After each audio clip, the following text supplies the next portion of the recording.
Didn't grow up with the sense that where we were was where we were going to be. You know, we grew up with the sense that where we were almost didn't matter because we were becoming right. Something greater. There's a concept that I don't want to be an icon. I want to be an idea. You know, I want to represent an idea. I want to represent possibilities. I want to represent magic, right? That you're in a universe and 2 + 2 equals 4. Mm-hmm. 2 + 2 only equals 4 if you accept that 2 + 2 equals 4. 2 + 2 is going to be what I want it to be. Mm-hmm. You know, and there's a redemptive power that making a choice has, you know, rather than feeling like you're at effect to all the things that are happening. Make a choice, like you just decide what it's going to be, who you're going to be, how you're going to do it. Just decide. And then from that point, the universe is going to get out your way. It's like, it's water. It wants to move and go around stuff, you know. So for me, I want to represent possibilities. I want to represent the idea that you really can make what you want. One of my favorite books is The Alchemist, mm-hmm. Paulo Coelho. And I just believe that. I believe that I can create whatever I want to create. If I can put my head on it right, study it, learn the patterns, and you know, it's hard to put into words, some real metaphysical, esoteric nonsense, but I feel very strongly that we are who we choose to be. Difference between depression and joy, right? And I think it's purpose, right? It's like when you wake up in the morning and your life means something to somebody other than you, that you have a purpose. If you don't go do the things that you're going to do, people's lives will suffer. And I think that kind of purpose, that like to live in service, not to you, but to live in service to humanity, to live in service to your family, to live in service to your church, to your city, to your country, to the world. Living in service is that, I feel like that is the purest form of joy. Greatness is not this wonderful, esoteric, elusive, God-like feature that only the special among us will ever taste.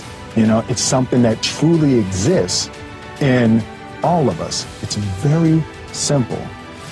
This is what I believe, and I'm willing to die for it. Period. It's that simple. I know who I am, and I know what I believe. I know who I am, I know what I believe. That's all I need to know. And that's all I need to know. So from there, you do what you need to do. Yeah. You know, and I think what happens is we make the situation more complex than it has to be. Because we're looking for complexity. There's got to be something complex to understand. It can't be that easy. The road to success is through commitment and through the strength to drive through that commitment when it gets hard. And it is going to get hard, and you're going to want to quit sometimes, but it'll be colored by who you are and more who you want to be. I definitely found that wanting to be an actor stems from wanting to be somebody and wanting to say something to people.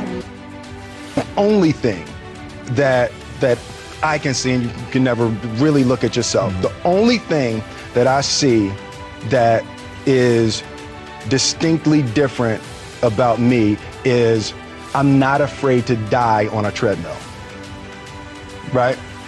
I will run. You would not be outworked. I will not be outworked, right? Period. Yeah. You know, you might have more talent than me.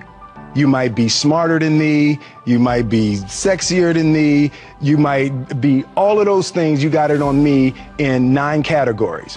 But if we get on the treadmill together, right, there's 2 things. You're getting off first, or I'm going to die It's really that simple, right? So let's go back to the question about what if people block me out. It's going to be two options. Oh, yeah. I'm going to get back in, or I'm going to be dead. Yeah. Right? It's like, you're not going to outwork me. It's such a simple, basic concept. It's the guy who is willing to hustle the most is going to be the guy that just gets that loose ball. You know, he got two. Ooh, God, he hustled, he grabbed that one. That was going to be out of bounds, but he saved it back in. It's like the commodity that I see the majority of people who aren't getting the places they want or aren't achieving the things that they want in this business is strictly based on hustle. It's strictly based on being outworked. It's strictly based on missing crucial opportunities. I say all the time, if you stay ready, you ain't got to get ready. Separation of talent and skill is one of the greatest misunderstood concepts for people who are trying to excel, who have dreams that want to do things. Talent you have naturally. Skill is only developed by hours and hours and hours of beating on your craft. There's no easy way around it. No matter how talented you are, your talent is going to fail you if you're not skilled. You know, if you don't study, if you don't work really hard and dedicate yourself to being better every single day, you'll never be able to communicate with people.